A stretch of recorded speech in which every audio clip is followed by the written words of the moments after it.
আমরা দেখতে পাচ্ছি যে রোনালদোর প্রথমে 5টি গোল। এরপর আমরা দেখতে পাচ্ছি রোনালদো মোট 6টি গোল করেছে।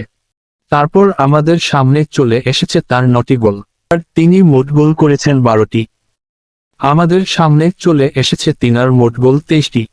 এরপর আমাদের সামনে চলে এসেছে তেনার পরবর্তী গোল 42টি, এবং আমাদের সামনে তিনার পরবর্তী গোল 26টি।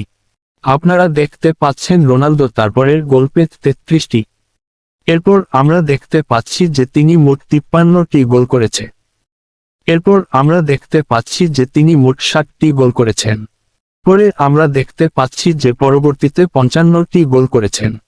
আমাদের সামনে চলে এসেছে চেনা পরবর্তী গোল 51টি, তা একটু বেশি 61টি। এরপর তার থেকে একটু কম 51টি গোল করেছে। এরপর আমাদের সামনে চলছে তেনার পরবর্তী গোল, তিনি মোট 42টি গোল করেছে। আমাদের সামনে চলে এসেছে না পরবর্তীকালে 44টি, পরবর্তী গোল 24টি গোল করেছেন তার থেকে একটু বেশি 37টি করেছেন তিনি। গোল করেছেন মোট 36টি, মোট গোল করেছেন 674। এইরকম আরো দুর্দান্ত ভিডিও পেতে আমাকে সাবস্ক্রাইবও করুন, এবং আমার চ্যানেলে নতুন হয়ে থাকলে সাবস্ক্রাইব ও লাইক